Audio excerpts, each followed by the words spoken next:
শেখ হাসিনার ছোঁয়া যার গায়ে লাগবে সে ধ্বংস হয়ে যাবে। তার একটি প্রমাণ হলো এই যে লন্ডনের সিনেটর আছে না, মন্ত্রী রোশনারা আলী, সিলেটে বাড়ি, সিলেটের বাংলাদেশের বংশোদ্ভূত। তার এখন পদ চলে গেছে, একজন জুনিয়র মন্ত্রী ছিল সে। এর আগে মনে আছে শেখ হাসিনার বাগ্নি টিউলিপের মন্ত্রিত্ব চলে গিয়েছে শেখ হাসিনার রক্তের কারণে। শেখ হাসিনার এই পতন শুধু জাতীয় পতন না, এটা আন্তর্জাতিক পতন। তার আত্মীয় স্বজন যে যেখানে আছে সে চোর হিসাবে গণ্য হয়েছে। মাস 6 আগে টিউলিপ সিদ্দিকীর পতনের মাধ্যমে আমরা সেটা প্রমাণ পেয়েছি। টিউলিপ সিদ্দিকীকে নিজের দলের বলে এখন কিয়ার স্টারমেয়ার পরিচয় দেয় না। প্রধানমন্ত্রী এখন আর তাকে মাই ফ্রেন্ড বলে, মাই ডার্লিং বলে এখন আর বক্তৃতাতে বলে না। এই টিউলিপ দেখেন ইসরায়েলকে স্বীকৃতি দেওয়ার ব্যাপারে, ফাতাকে স্বীকৃতি, হামাসকে স্বীকৃতি, সন্ত্রাসী সংগঠনের পক্ষে এই সেপ্টেম্বর মাসে জুলাই মাসে ভোট দিয়েছে টিউলিপ সিদ্দিকী, রোশনারা আলী। তখন আমার নিশ্চিত হয়েছিল এদের পতন ঘটবে। টিউলিপের পতন তো আগেই হয়ে গিয়েছে। এই রোশনারা আলীকে আমরা কখনোই বাংলাদেশের গণতন্ত্র, মানবাধিকার, গুম খুন, হত্যা, লুটতরাজ এইসব নিয়ে কথা বলতে শুনিনি। টিউলিপ সিদ্দিকী বলে নাই সে নিজেই লুটপাট করেছে, নিজেই খুন করেছে, তার খালা ধর্ষণ করেছে, ধর্ষণ করিয়েছে, গুম করিয়েছে, খুন করিয়েছে। টিউলিপ বলবে না, এটা আমরা জানি। কিন্তু রোশনারা আলী বাঙালি সংস্কৃতি, বাঙালি কমিউনিটির ভোটের মাধ্যমে সে এমপি নির্বাচিত হয়েছে। কোনোদিন আমরা দেখিনি সে বাংলাদেশের গণতন্ত্রে, মানবাধিকারের পক্ষে কথা বলতে। কিন্তু তারপরেও মানুষ ভাবতো বাংলাদেশের একটা এমপি লন্ডনে বাংলা কমিউনিটির থেকে এমপি নির্বাচিত হয়েছে, সিনেটর নির্বাচিত হয়েছে, বাঙালিদের কোনো সমস্যা হলে সেখানে তাদের পক্ষে অবস্থান নেবে। কিন্তু সে যে বেঈমান, প্রথমবারে জানিয়ে দিয়েছে হামাসকে সন্ত্রাসী সংগঠন বলে যে রায় দিয়েছে সে এই সন্ত্রাসীর পক্ষে ভোট দিয়েছে। অর্থাৎ সে বলেছে হামাস সন্ত্রাসী, টিউলিপে বলেছে হামাস সন্ত্রাসী। সেদিনই তার পতন নিশ্চিত হয়ে গিয়েছিল। গতকাল তার মন্ত্রিত্ব হারাবার মাধ্যমে সে তার নৈতিক চরম অধপতনের ঘটনাটি মানুষ প্রমাণ পেল, জানতে পারল। একটা ব্যাপার দেখেন, সে যে কমিউনিটি থেকে ভোটের মাধ্যমে নির্বাচিত হয়েছে সেখানে অধিকাংশ ভোটার কিন্তু লন্ডনের মানুষ অনেক খুশি হয়ে শখ করে নৈতিক বলে বলিয়ান হয়ে তাকে ভোট দিয়েছিল। কিন্তু সেই নৈতিকতাকে উপেক্ষা করে সে যে এই সন্ত্রাসী গুম খুনের পক্ষে ভোট দিয়েছে, তাদের মুখটা কোথায় থাকলো? এবার সে কি ঘটিয়েছে? গতকালকে সে তার যে ওয়াল স্ট্রিটের যে তার বাড়ি লন্ডনের, এক রাতে তার বাড়ির ভাড়া $700 বাড়ি, 700 পাউন্ড বাড়িয়ে দিয়েছে। 700 পাউন্ড মানে কত? 100 পাউন্ড মানে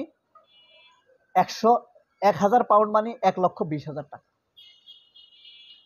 8,40,000 টাকা সে তার বাড়ি ভাড়া বাড়িয়েছে। যখন এটা নিয়ে সমালোচনা শুরু হয়েছে, মানুষ জেনে গিয়েছে, তখন সে বলে এমপি হিসাবে আর থাকতে চাই না, আমি পদত্যাগ করব। এখন মানুষকে বুঝাতে চেয়েছে সে স্বেচ্ছায় পদত্যাগ করেছে। টিউলিপের, শেখ হাসিনার বাগ্নি টিউলিপেরও পতনটি সেরকম। এরা দুজন একই জায়গায় ভোট দেয়, একই দলের, এবং একই অনৈতিক কর্মকাণ্ডে সমানভাবে লিপ্ত হয়। ফিলিস্তিন থেকে শুরু করে গাজা, ফাত্তা, হামাস এসবকে ভোট দেওয়ার ক্ষেত্রে তারা দুইজন একই তাল, লয়, সুর বজায় রাখে।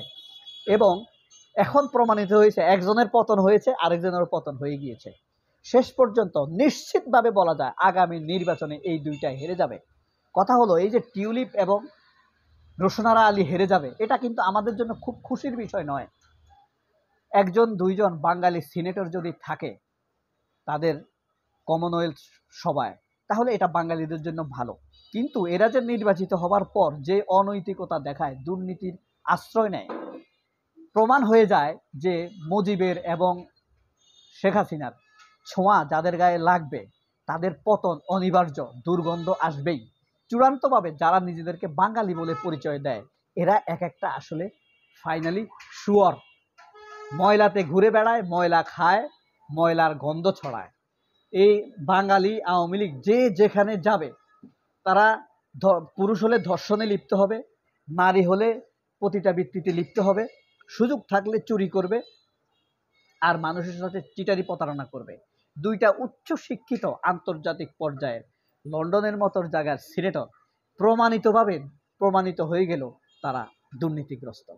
এবার বুঝতে পারেন যে আপনারা বিশ্বব্যাপী যেখানে এই আওয়ামী বীজ আছে, এই বেঈমান দল আছে, ভারতের দল যেখানে যেখানে ভারতীয় এই দলের উপস্থিতি আছে, সেখানেই যে কোনো সময়ে, এই মুহূর্তে হয়তো আপনার জন্য ভালো, যে কোনো মুহূর্তে এরা সুযোগ পেলে আপনার ক্ষতি করে দিতে পারে।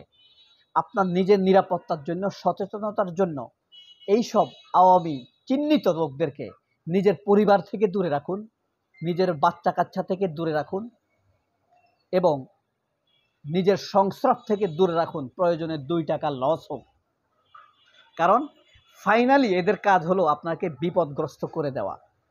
শয়তান মানুষকে প্রথমে লোভ দেখাবে বিভিন্ন উপকারের মাধ্যমে, ঝলসানো সুন্দরী নারী দিয়ে, চুরি করা নগদ টাকা দিয়ে আপনাকে লোভ দেখাবে, বিপথে নিয়ে যাবে।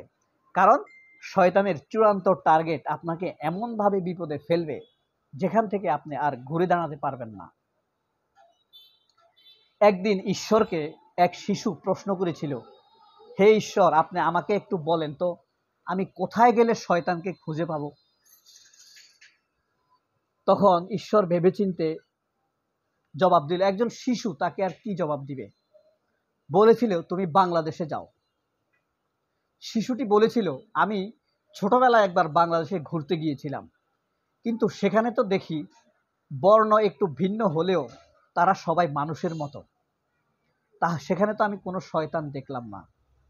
তখন ঈশ্বর বলেছিল, তুমি সেখানে দাঁড়িয়ে জয় বাংলা বলে স্লোগান দিবে, যারা তোমার সাথে সুর তুলবে, জয় বঙ্গবন্ধু বলবে, তারা সবাই শয়তান। তার মানে এরা হলো আওয়ামী লীগের শক্তি, মানে ভারতের সৃষ্ট শক্তি। আওয়ামী লীগের পক্ষ হয়ে আমাদের উপরে অত্যাচার, নির্যাতন, নিপীড়ন চালাবার জন্যই এদেরকে সৃষ্টি করা হয়েছে। বাংলাদেশে যদি আওয়ামী লীগ না থাকতো, তাহলে জামায়াতের ইমানের পরীক্ষা হতো না। সত্যি কথা। মিশরে যদি ফেরাউন না জন্মাতো,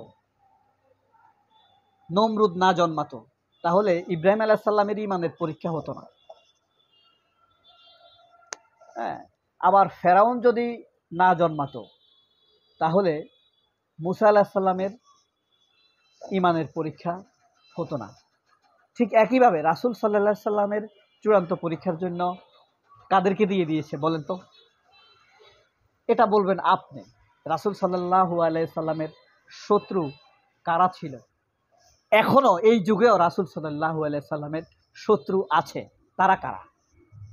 ইসলামের শত্রু আছে, তারা কারা? বের করেন তো, চোখ বন্ধ করুন, প্রয়োজনে ভিডিওটি বন্ধ করে দেন। অবশ্য ভিডিও এখানেই শেষ। সবাই অনেক ভালো থাকবেন। আল্লাহ হাফেজ। আসসালামু আলাইকুম।